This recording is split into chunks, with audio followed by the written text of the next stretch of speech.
Pour cette année 2021, cet événement est placé sous le thème « Leadership et participation des personnes handicapées pour construire un monde post-Covid-19 inclusif, accessible et durable ».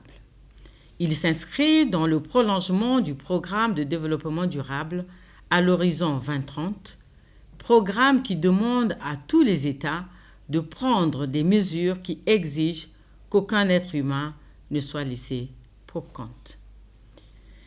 Chers compatriotes, mesdames, messieurs, selon les estimations, environ 15% de la population mondiale vit avec handicap, soit plus d'1 milliard de personnes. Ces personnes se heurtent à de nombreux obstacles à l'inclusion qui les empêchent de jouir, comme les autres membres de la société, d'un accès équitable dans tous les domaines de l'éducation, de l'emploi, des transports et de la participation sociale et politique.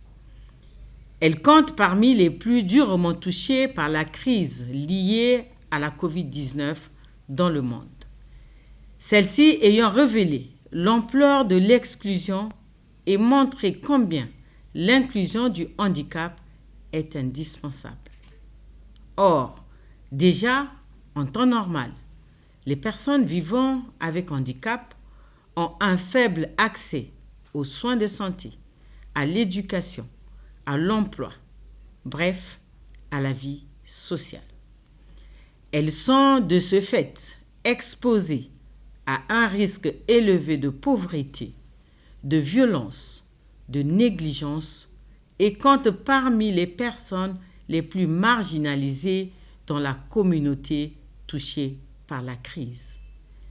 C'est pourquoi il est impérieux d'accroître l'accessibilité et de supprimer les obstacles juridiques, sociaux, économiques et autres avec la participation active des personnes handicapées elles-mêmes et des organisations qui les représentent.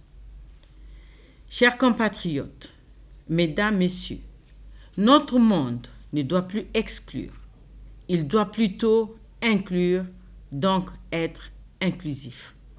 Dans ce sens, la promotion de l'accessibilité, l'autonomisation des personnes vivant avec handicap et le renforcement des capacités nationales et des cadres institutionnels doivent intégrer la question du handicap à tous les niveaux décisionnels.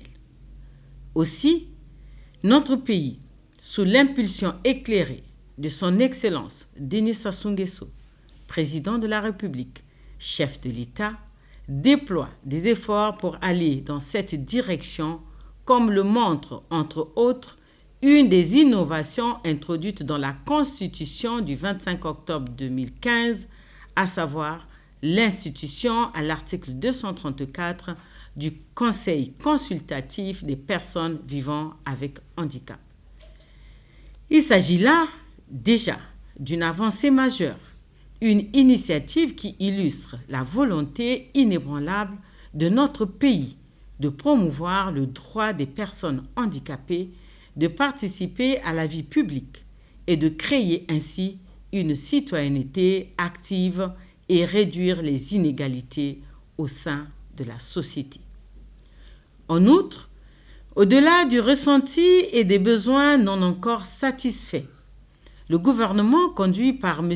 Anatole Koliné-Makosso, Premier ministre, chef du gouvernement, avec l'appui de nombreux partenaires, a pris d'autres initiatives sur la base des engagements internationaux, tels que la Convention relative aux droits des personnes handicapées, le protocole à la Charte africaine des droits de l'homme et des peuples relatif aux droits des personnes handicapées en Afrique et le plan d'action national pour les personnes handicapées.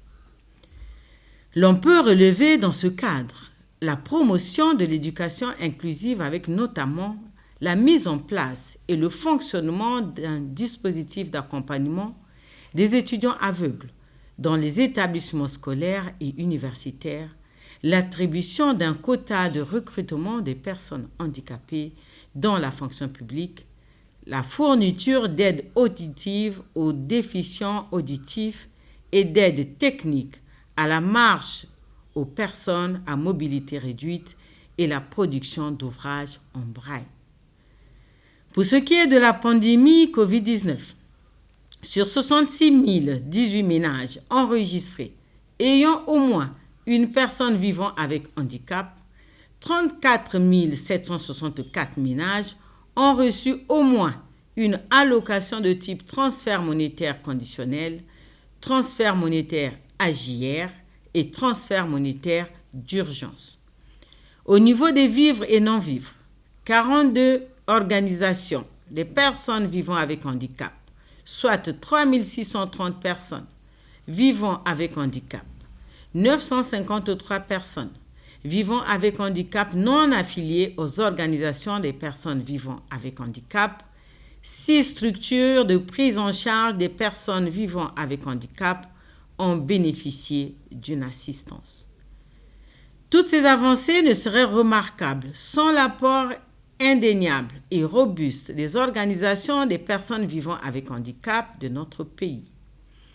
C'est ici l'occasion de les remercier pour leur participation à la juste vertu de responsabilité. Chers compatriotes, mesdames, messieurs, la contribution de toutes et tous est essentielle pour favoriser la participation sociale et l'épanouissement des personnes vivant avec handicap afin de renforcer leur pouvoir d'action. Elles doivent pouvoir s'épanouir et se développer dans toutes les sphères de la vie. Il s'agit alors de se mobiliser tous, personnes vivant avec handicap ou non, autour des enjeux fondamentaux liés à l'inclusion des personnes vivant avec handicap dans la société et à leur participation au processus de développement, afin qu'un monde plus inclusif, plus accessible et plus durable voit le jour après la COVID-19. Vive la Journée internationale des personnes handicapées. Je vous remercie pour votre attention.